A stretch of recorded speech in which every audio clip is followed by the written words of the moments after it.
नमस्कार दोस्तों, स्वागत है आप सभी का कृतिभूमि न्यूज़ के मंच पर।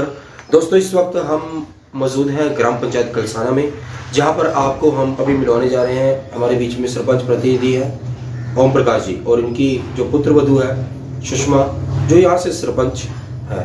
तो दोस्तों, अब हम प्रतिनिधि से बात करेंगे गाँव के रूपरेखा को लेकर, क्या है गाँव की तस्वीर इस वक्त की। तो सबसे पहले ओम प्रकाश जी, स्वागत करते हैं आपका हमारे कृतिभूमि न्यूज़ चैनल के मंच में। बोलो सर। मैं आपसे ये जानना चाहूँगा सबसे पहले कि बात करते हैं आपके गांव की। तो आपके गांव में अभी जो बरसात का पानी आया था, जो बाढ़ प्रभावित हुआ, तो क्या आपके गांव में भी इसका कोई जान माल का किसी को नुकसान हुआ और क्या कोई मुआवजा वगैरह मिला इस पर? जान माल का तो नुकसान नहीं हुआ। अच्छा। एक मिनट राजा पंच जान एक बड़ी बेटे जान माल का तो नुकसान नहीं हुआ, परंतु फसल का तो नुकसान ज्यादा हुआ। अच्छा। तो अभी तक उसका मुआवजा नहीं मिला, परंतु उसका मुआवजा जो है तय किया गया कि 15,000 रुपये प्रति एकड़। ठीक है जी। ये तय किया, अभी प्राप्त नहीं हुआ। अच्छा, ओके। अच्छा, ये एक चीज़ और बताइए कि अगर हम बात करते हैं आपके यहाँ पर सफाई व्यवस्था की गांव में जी, तो गांव में सफाई व्यवस्था इस वक्त कैसी है और आपके गांव में कितने स्वीपर हैं और क्या समय समय पर सफाई हो रही है? क्या प्रॉपर गांव में सिस्टमेटिक ढंग से सफाई हो रही है या कोई कमी है? सर पहले 2 स्वीपर थे। मेरे सरपंच बनने से पहले 2 स्वीपर थे, परंतु उनमें से एक स्वीपर एक्सपायरी का था, फिर उसकी घरवाली को लगाया गया। तो अब एक स्वीपर है, एक लेडी और एक स्वीपर है जेंट्स। परंतु जो स्वीपर है ढंग से सफाई नहीं कर रहे।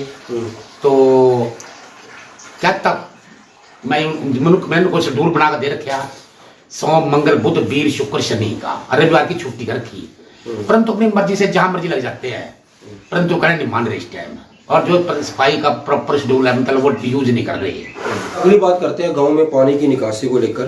तो आपने गांव की पानी की निकासी को लेकर क्या कहना चाहेंगे? ना सर, पानी की निकासी नहीं है गाँव के अंदर। अच्छा। इसके बारे में मैं भी चिंतित हूँ और गांववासी भी चिंतित हैं, परंतु गांव इस पानी की निकासी के बारे में बहुत कुछ सोचा जा रहा है, अभी कैसे किया जाएगा। तो क्या ऐसा आइडिया आपके पास कि आपको लगता है कि पानी की निकासी के ऊपर काम किया जा सके?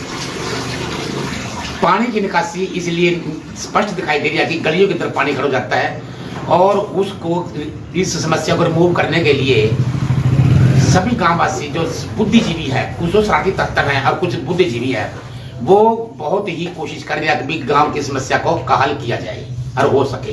सरपंच साहब, अगला सवाल आपसे ये है कि आपके गांव में शमशान घाट को लेकर, उसके सौंदर्यकरण को लेकर आपने क्या प्लानिंग की हुई है? हाँ जी, ठीक है आपकी बात है सर। मेरे गांव के अंदर शमशान घाट इस टाइम 4 है, होने चाहिए 2।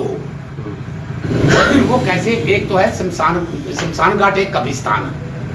धर्म के अनुसार 2 होने चाहिए, 2 तो है पर 3 इस टाइम हिंदू धर्म के 3 बन रहे यहाँ, परंतु मैं चाहता हूँ एक होना चाहिए शमशान घाट, एक होना चाहिए कब्रिस्तान।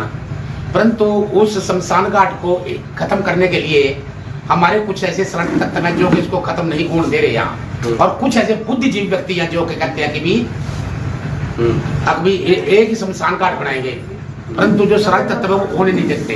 अच्छा, युवा पीढ़ी के ऊपर नशा जी, आज नशा समाज में फैल रहा है सर। समाज के अंदर इस टाइम नशा पूरा चल रहा है और सरकार जो है इसको रोकने में असमर्थ है। क्यों? क्योंकि गांव के अंदर शरारती तत्वों का कुछ और कहती है और नशा करने वाले को कुछ और कहती है, परंतु नशे की तरफ ध्यान नहीं देती, और इसलिए नशा दिन प्रतिदिन बढ़ता जा रहा है। और बच्चे जो है कहीं गलियों में, कहीं सड़कों पर, कहीं बंद पर, कहीं पुल पर रात को बैठे बैठे नशा खूब करते हैं, परंतु उनको बहुत समझाया जाता है परंतु नहीं मानते। वो खुद अपने माता पिता की नहीं मानते, हम सरपंच की क्या मानेंगे? सर, मेरे गांव की समस्या जो है, नंबर 1 पानी की निकासी, नंबर 2 सफाई की तरफ एक कर्मचारी और दिया जाए। अगर आप मेरी बेनती को सुनते हैं तो एक कर्मचारी अवश्य दिया जाए, जिससे मैं अपने गांव की सफाई सुचारू रूप से करवा सकूं। के बारे में सर, जल के बारे में है कि भी मेरे गांव के जो व्यक्ति हैं कुछ बीमारियों से ग्रस्त भी हो चुके हैं, जिससे भी पानी के अंदर कुछ कमी है। अगर उसमें पानी बीमारी को दूर करने के लिए जल में जो हमारे गांव के अंदर 3 ट्यूबवेल में दवाई डाल दी जाए, हो सकता है ये समस्या हल हो जाए।